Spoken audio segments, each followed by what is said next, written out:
Good afternoon, guys, and welcome to Anarchy Land, where thinking for yourself is making a comeback, hopefully. It is afternoon, like I say. It's almost 1:30. I've spent most of the morning doing research for this video, and I've done quite a bit of it, like 2 or 3 hours worth of research. Now, let's get into it. We have a serious disaster in the Middle East, and Dombu from Dombu 777 or Dombu 07. Let me look at that. Anyway, he just detailed that there have been cyber attacks in Texas. I mean, it's like, what? Really? Guys, Dabu, D-A-H, Boo 77. There you go. And the propaganda is revving up. That was Iran. Iran's doing it. No, they're not. They're not going to do something so blatant and so stupid as hacking a little town in Texas. Middle of nowhere, Texas. Are you fucking kidding me? Now, Dallas or Houston or Austin, yeah, maybe. But some little squat town, please. They're not going to bother. Now, let's go into this here. In 2015, Obama signed a contract with the leader of Iraq, whoever that was at the time. I don't remember. It doesn't matter because I've had so many other ones. Anyway,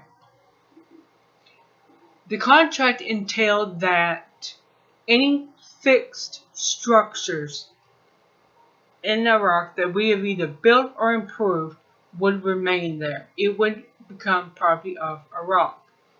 Now, all the structures that were the bases, like the one that was hit last night, that was sole use of the U.S. Armed military, that we had to cover the building or remodeling of. The structures that were shared use was a shared cost. Now, things like computers, Humvees,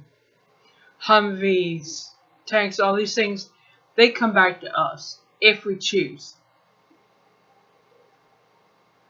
Now, however, 4 years later, Trump is making it clear that not only will he not stand by that contract, but he's going to put billions of dollars of sanctions on Iraq to pay back for the democracy we gave them and they never asked for. If anybody should be sanctioning anyone, I said this Sunday, it should be Iraq sanctioning us for the damage we've done. Now, what has been the consequences of all this? Including Soleimani's murder. It has driven the Iranian people closer together, more unified, and willing to fight for the Khamenei, whatever he asked of them, to get revenge for Soleimani. Now, let's do a little quick history of why this government has such an issue with Iran. During World War II, the leader of Iran, I don't remember his name, and I don't care. He's dead. He's gone. He sided with Hitler. How ironic. During the 50s, our government decided they want him gone. They need more oil. They need him out of the way. They need a little puppet that will give us a deal that will work for us, but it won't work for them. So, that's what they did. 20 plus years later, the citizen of Iran told the Shah and CIA, go to hell and don't bother passing go. You're not getting $200, you've already gotten all you're going to get. They took hostages in CIA office in Tehran. Coincidentally, after Ronald Reagan was officially president, the hostages were released. A little sneaky. Now, General Soleimani Iran has been a huge help to the American government since 9/11. I mean, massive help. They made an entry port with the Afghanistan militias. They helped us get into Afghanistan and go after Osama bin Laden. Because he, like we, thought that is who went after the buildings. None of us knew about the planned demolition that was already in place. We didn't know about the multi-billion-dollar insurance payout that was going to come to the new owner. I can't remember his name. But no one knew about this stuff until later. And even after it all came out, General Soleimani still assisted in 2015 with defeating ISIS, CIA, and Israeli terrorists, whatever you want to call them. He defeated them. And this scared Washington, D.C. Scared the piss out of them. Because they had somebody, when he went with a plan to win. He didn't play around. He got the job done. And went home and collected his pay and just hung out with his family for a while. Until the next mission. Now, let's look over the last few days. After General Soleimani's assassination, Israel backed away, saying, "Oh, we had no part of this. We didn't know about it. They threw us clean under the bus again, and they'll do it again, over and over and over, until these idiots finally realize this is not our ally." President al-Assad could have been our most powerful ally in that area. The only real democratic government was Syria. You don't have to become Muslim to live in Syria. You could be Christian, you could be Muslim, hell, you could be atheist or Buddhist. You were welcome there. Anyway, now the Iraqi PM has said in the Yanasa paper that Iran Prime Minister called him and warned him. Okay, it makes sense. They are becoming friendlier and friendlier together, which scares the piss out of Washington. These two countries coming together. See, this whole divide and conquer, it's not working over there. It's not working between them. So, let's go on. Of course, Pompeo and Senator Graham have made it clear that not only will they not show evidence to justify the assassination, but they are completely clueless. Or so they pretend to be. I could say they have taken ass kissing to a new low and speed. Unbelievable. I didn't know you could kiss someone's ass that fast. Anyway, Iran is running drills of 13 scenarios of how to get revenge on the U.S. after the assassination of General Soleimani. Well, here's one way they could do it. It would actually be kind of humorous. I would be very humored by it. They could screw around with stock market. Why? They can make the market reach billion-dollar earnings, and just like that, zeros all the way across. When that sends people jumping out of buildings to think one minute they're poor, next minute, one minute they're rich, next minute they're poor. They have absolutely zero deal that Iran just screwing with them. It's what's called a mind fuck. You just really screw with something so bad they lose it.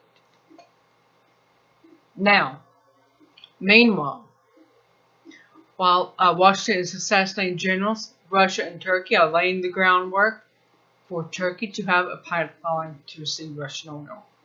Yeah, a NATO ally is going to buy oil from a neighbor, imagine that one, somebody that's geographically closer to them, and it makes more sense for them to get oil from a pipeline out of Russia, being that Russia's up here and Turkey's down here. They can run it straight down. So, that's going on. And don't get me wrong, I'm glad to see they are working together.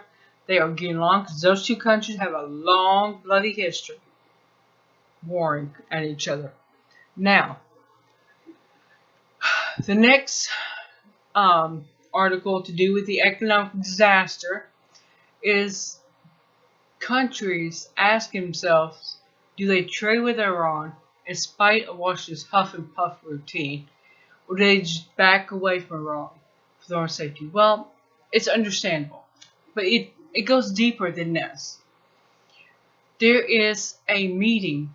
I think it starts tomorrow. Yeah, it starts tomorrow. It's the Security Council at the United Nations. Now, there is a contract which the government signed with the United Nations when they had their charter building in San Francisco to move it to New York. There was an agreement that any visa requested by a diplomat from another country to enter our country to speak at the UN would be granted, regardless of our relationship with their country. Now, they're saying that they didn't have time to approve it. I'm calling it bullshit. Flat out, that's exactly what it is. They've had time. They've had plenty of time. He probably put in for this way back last year when he was here. The other person was here speaking. So they've had plenty of time to grant this. What are they hiding? What are they hiding? What do they have to hide? Why not just let the man come and speak? I mean, if you have nothing to hide, just let him speak. The situation of schoolyard pissing contest, it's getting out of control. This has got to stop before we all wind up being nuked. It's just insane. Now, the last article I came across with Provarda was about how was 6 reasons Donald Trump is the Antichrist.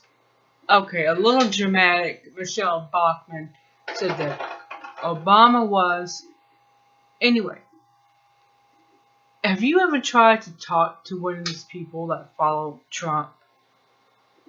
Holy crap, it's like trying to talk to a brain dead zombie. I'm telling you, I did a video back in October making it very clear I do not want the wall at the expense of our military families. Our military families that live on these bases, they are supposed to be the best of the best. Their kids are supposed to have the best schools, the best amenities that we can offer, and they deserve it. They really do. Well, let me tell you, I put the video on BitChute, and I got wished a level of violence. I was told I should be raped, beaten, and killed by an immigrant crossing over. Yeah, they're seriously crazy. Which is why I stay away from them. They're nuts. I mean, I know this happens with every politician, though. I mean, it's just a part of it. That is why Mr. Wood said that we need, in the technocracy rising, we need to accept the fact that it's a waste of money and time and get the hell over it. Now, my last article from global research is America an empire on its last leg. That's true. Look at what's going on. We're being kicked out of the Middle East, told don't go away mad, just go the hell away. And even Syria, the last I heard, is considering suing us for the value of the oil we've stolen from them. And we have stolen it, without a doubt. Our government has stolen it. Our politicians, and people across the world laugh at us. Because we're fucking morons. George Carlin said that this country had no shortage of stupid fucking people. He was so right. We don't have a shortage of them. You cannot have politicians with dual citizenship to any country besides your own. Their citizenship should be here and here alone. What they do afterwards, I don't care. I couldn't care less. Let me hit you a tour of the world. I don't care. You're not in office. Get the hell out. Your opinion's irrelevant. But now you look at our infrastructure is crumbling. Last year's harvest was piss poor. We are facing a possibility. We're facing food shortages. There's no possibility to it or potentiality of it. We are going to have them. Potatoes are going up by the bag. They're already up around $6 over Kroger. And that's not the organic. I don't buy that organic crap. I don't have any proof it's organic. Just regular food. Now, I'm going to give you a link to 2 YouTube channels. They've been taught in depth about it. And Yanasa Ama Ranch. They have shown in North Dakota shelves that were bare. They have shown some little tricks that the Soviet Union used to do to make it look like there was a lot of stuff on the shelves. You stagger stuff out. You stack it like pyramids. It looks like there's a lot. And you put like boxes behind it so it looks like there's a lot. That's being done here. People, we've got to wake up. We've got to start waking people up out of the brain dead, zombified haze they're under.